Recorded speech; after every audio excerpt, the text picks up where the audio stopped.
Hello dear students, स्वागत है आपका सबका सिंपलेक्स बायोलॉजी हब में। आज हम डिस्कस करेंगे एंटीबॉडी के स्ट्रक्चर के बारे में। Antibody also called the immunoglobin are Y shaped protein. Immunoglobin protein होती है। ग्लोबुलिन प्रोटीन किस तरह का होता है बेटा? आपने ऑलरेडी बायोमोलिक्यूल्स में पढ़ा है कि वो आपका टर्शरी प्रोटीन होता है।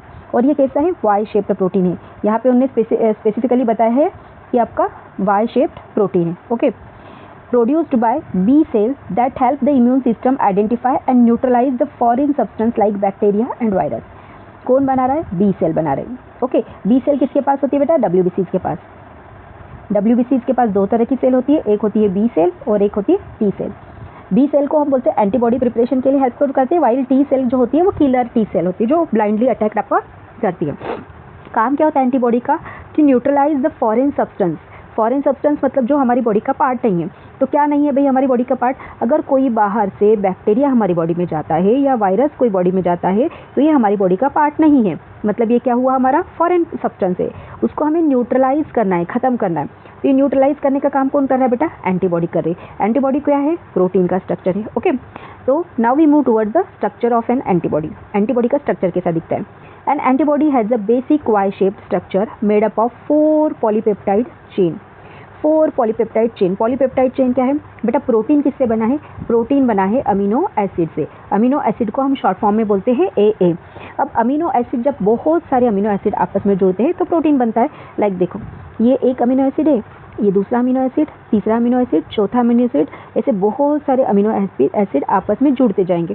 तो ये जो जुड़ने की प्रोसेस है इसे हम बोलते हैं इनके बीच की जो बॉन्ड है, इस बॉन्ड को हम बोलते हैं पेप्टाइड बॉन्ड।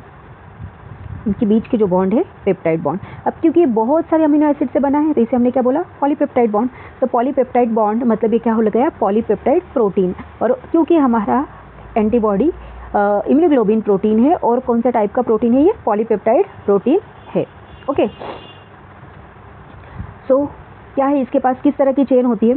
इसके पास दो तरह की चेन होती है। एक होती है लॉन्ग चेन और हेवी चेन, और दूसरी होती है शॉर्ट और लाइट चेन। अब हम इसको क्या बोलते हैं बेटा? इसको हम बोलते हैं H2L2। H2L2 क्यों बोलते हैं? क्योंकि दो हेवी चेन होती है, दो लाइट चेन होती है। कैसे स्ट्रक्चर होता है जरा हम देखते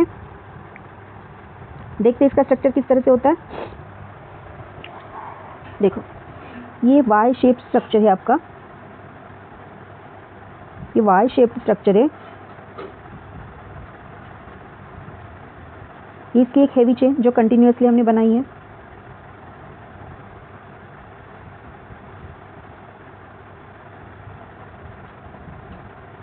और उसके पास होती है ये दूसरी लाइट चेन। लाइट चेन छोटी सी होती है। बेसिकली क्या होता है, ये जो लाइट चेन और हेवी चेन है ये आपस में जुड़ी रहती है बॉन्ड से। कौन से बॉन्ड से जुड़ी रहती है बेटा? सल्फर बॉन्ड से जुड़ी रहती है ना। तो दो सल्फर के मॉलिक्यूल से ये जुड़ी रहती है। तो इसे क्या बोला हमने? इसको बोलते हैं हम डाइसल्फर बॉन्ड, डाइसल्फाइड बॉन्ड। ओके, अब ये जो है ये हैवी चेन है, ये हैवी चेन है और ये लाइट चेन है। Okay, sorry, light chain. तो हमारे पास दो हैवी चेन है और दो लाइट चेन है। तो हम इस मॉलिक्यूल को क्या बोलते हैं? H2L2। Important for MCQ। MCQ में आता है कि ये मॉलिक्यूल को हम क्या बोलते हैं? H2L2। Okay, now move.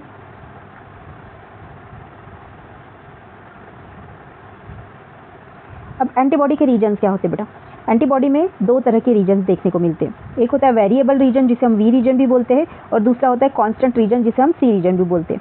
Variable region क्या होता है? Found at the tip of the Y और bind specifically to the antigen, contains the antigen antibody antigen binding site. Okay, and second is the constant region. Constant region में क्या होता है आपका? Determines the class and type of the antibody responsible for the biological function like activating complement system। Okay, activating complement system ये क्या होता है? देखो, पहले तो रिकॉग्नाइज करता है कि कौन से टाइप की एंटीबॉडी है, क्योंकि हमारे पास number of the type of antibody है। हम इसी लेसन में इसी वीडियो के अंदर हम आगे देखते हैं, है ना, कौन सी टाइप की एंटीबॉडी है। तो ये जो C रीजन है, कांस्टेंट रीजन है, पहले तो टाइप ऑफ एंटीबॉडी को आइडेंटिफाई करता है, और जब वो आइडेंटिफाई हो जाएगा तो उसका बायोलॉजिकल फंक्शन क्या है? लाइक एक्टिवेटिंग कॉम्प्लीमेंट साइट क्या होता है? मतलब बायोलॉजिकल कौन सी ऐसी फैगोसिटिक सिस्टम होगी जो उसको एनगल्फ करेगी, वो आपका उसको ज्वाइनिंग करता है। तो फिर से एक बार हम एंटीबॉडी का स्ट्रक्चर देखते हैं बेटा। ओके, हमने ये जो बनाई थी हेवी चेन, ओके, और ये एक बनाई थी लाइट चेन। तो इसमें ये जो रीजन है, ये रीजन कहलाता है आपका, ये रीजन है आपका सी रीजन,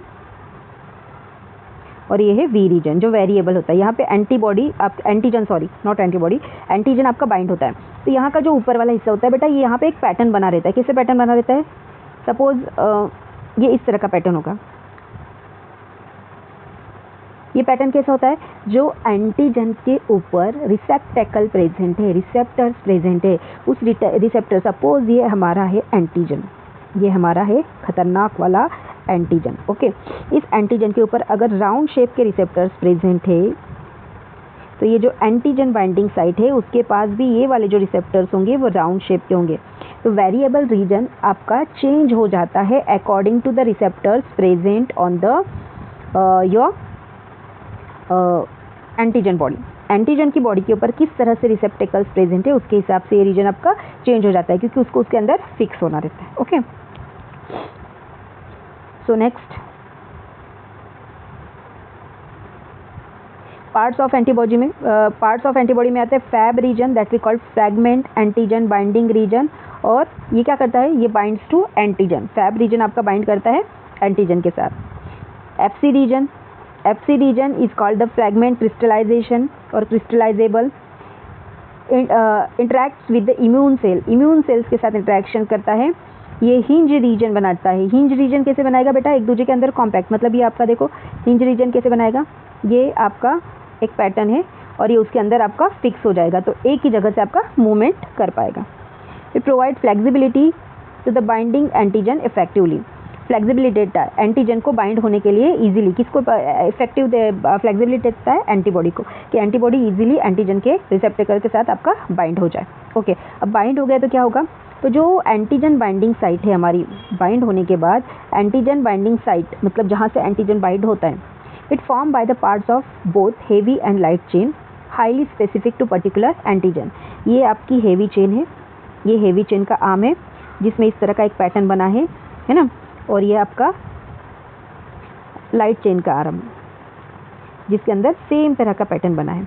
तो ये क्या हो गई आपकी बेटा? ये हो गई आपकी हेवी चेन और ये हो गई आपकी लाइट चेन, इन दोनों के अंदर। और इनके अंदर जो ये पैटर्न बना है, ये किसका बना है? ये है आपका एंटीजन बाइंडिंग साइट।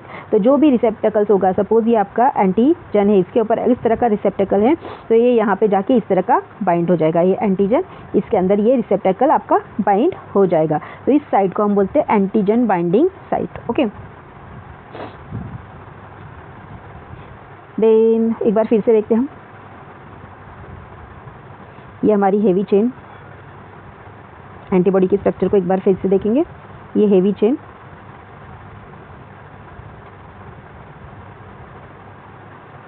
ये हमारी लाइट चेन। तो यहाँ पे सपोज ये है हमारा एंटीजन, ओके। तो एंटीजन के ऊपर ये गोल वाला रिसेप्टर्स है, तो यहाँ पे जो स्ट्रक्चर बनेगा बेटा वो कैसा बनेगा? ये गोल बनेगा। यहाँ पे भी जो स्ट्रक्चर बनेगा वो कैसा बनेगा? ये गोल बनेगा। मीन्स इसके अंदर ये जो साइट कहलाएगी, ये साइट कहलाएगी आपकी antigen binding site, antigen binding site, okay. इनके बीच में जो बॉन्ड होती है उस बॉन्ड को हमने क्या बोला था? Disulphide bond. इनके बीच की जो बॉन्ड है उसको हमने बोला था डाइसल्फाइड बॉन्ड। तो स्पेसिफिकली ये रीजन को कहा जाता है antigen binding site, okay. Clear? आगे बढ़ते हैं। नाउ टाइप्स ऑफ एंटीबॉडी और इम्यूनोग्लोबिन क्लासेस। इम्यूनोग्लोबिन क्लासेस और एंटीबॉडीज़ के कितने टोटल टाइप्स है? इसके 5 मेजर टाइप्स है बेटा। जो पहला जो टाइप हमें यहाँ दिया गया है, जो पहला टाइप है IgG, immunoglobulin G। It is most abundant in blood, blood में सबसे ज़्यादा क्वांटिटी में पाया जाता है। It provide long term immunity, मतलब लंबे समय तक आपकी ब्लड में अंदर रहता है और वर्क करता है। It can cross the placenta, it can cross the placenta, ये मोस्ट इंपॉर्टेंट है। नियर अबाउट 75 to 80% ब्लड के, टोटल ब्लड के प्रेजेंट होता है, 75 to 80%, ओके। तो अगर फीटस के अंदर मदर के थ्रू, फीटस की बॉडी में प्लासेंटा के थ्रू आपका ट्रांसमिट होता है, और फीटस को आपकी पैसिव इम्यूनिटी देता है बेटा। किस तरह की इम्यूनिटी देता है? Passive immunity. पैसिव इम्यूनिटी क्यों बोला हमने? क्योंकि ये डेवलप कहाँ हो रहा है? मदर की बॉडी में। तो शिफ्ट कहाँ हो रहा है? फीटस की बॉडी में। और फीटस को क्या दे रहा है? आपका प्रोटेक्शन दे रहा है। तो किस तरह की इम्यूनिटी हुई है? पैसिव तरह की इम्यूनिटी आपकी प्रोवाइड करता है फीटस को, ओके। देन सेकंड है हमारा IgA type of the immunoglobin protein. IgA type आपका टोटल ब्लड के नियर अबाउट 10 to 15% होता है, found in saliva, tears and mucus and protect the body from surface. Body को सरफेस से आपका ये करता है। को क्या किस तरह का है ये डाइमर है। डाइमर में मतलब एक साथ दो इसको आपका बाइंड, एक साथ हमारी दो एंटीजन को बाइंड करता है। कुछ स्ट्रक्चर इस तरह से होता है, तो उसे हम क्या बोलते हैं, डाइमर है ये, that we called dimer. Okay, total antibody की कितना है 10 to 15% है, found in saliva, tears and mucus and protect our body surface. इस जगह पे मिलता है और आपका बॉडी सरफेस को प्रोटेक्ट करता है। Now talk about the next immunoglobin protein. Next immunoglobin protein है बेटा IgM type of the immunoglobin protein, और ये largest antibody in the our blood है। लार्जेस्ट एंटीबॉडी, लार्जेस्ट क्यों बोला बेटा, परसेंटेज वाइज लार्जेस्ट है क्या, नहीं, ये लार्जेस्ट परसेंटेज वाइज नहीं, साइज वाइज है, क्योंकि है ये पेंटामर, ये पेंटामर है। पेंटामर मतलब एक साथ 5 एंटीजन को एक साथ बाइंड होगा, यहाँ से भी बाइंड होगा, यहाँ से भी बाइंड होगा, यहाँ से भी बाइंड होगा, यहाँ से भी बाइंड होगा और यहाँ से भी बाइंड होगा। तो एक साथ 5 एंटीजन को वो बाइंड करने की कैपेसिटी उसके पास है, तो ये इसको हम बोलते हैं पेंटामर। और इफेक्टिव इन अगुलिटिनेशन। अगुलिटिनेशन मतलब एक साथ बहुत सारी एंटीजन को बाइंड करेगा और एक ऐसे कोयागुलेटिंग स्ट्रक्चर बनाएगा। उस कोयागुलेटिंग स्ट्रक्चर को हमने बोला था अगुलिटिनेशन। जैसे ये एंटीजन है, इन सबको बाइंड कर दिया और एक प्रॉपर स्ट्रक्चर बनाएगा, उस स्ट्रक्चर को हम बोलते हैं अगुलिटिनेशन। ओके, क्वांटिटी कितनी है इसकी, ब्लड के अंदर कितने क्वांटिटी में प्रेजेंट है, ये लेस देन 10% प्रेजेंट है, लेस देन 10% आपका प्रेजेंट है। Okay, next one, next antibody है बेटा IgE immunoglobulin E, involve in allergies. Actually IgE जो है ये मोनोमर है, ये मोनोमर है, मोनोमर मतलब सिंपल एक जैसा स्ट्रक्चर। ओके, और involve in all allergic reaction, body के अंदर जितने भी एलर्जिक रिएक्शन है उसके लिए इन्वॉल्व करता है। Protect the body against the parasitic worms and bind the mast cell and basophil cells of the body. Mast cell जो है, मास्ट सेल और किसके साथ बाइंड होता है, बेसोफिल सेल्स के साथ। हालांकि बेसोफिल सेल्स हमें पता है, basophil cells are directly related to allergy, तो ये different kind of the parasite से बाइंड होकर हमें एलर्जी से बचाता है।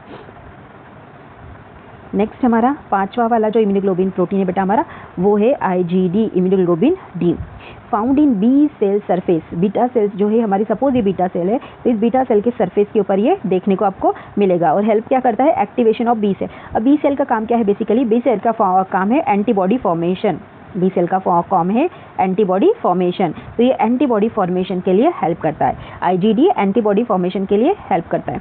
क्या है ये, मोनोमर है, ये भी हमारा मोनोमर है और मोनोमर है। क्वांटिटी कितनी है, इसकी क्वांटिटी है ग्रेटर देन 1%, 1% से ज़्यादा ब्लड में आपका पाया जाता है। तो this is all about the different kinds of the immunoglobin protein और immunoglobin antigen, types of antigen and structure of antigen. I hope आपको ये सब क्लियर हुआ होगा। So thank you everyone.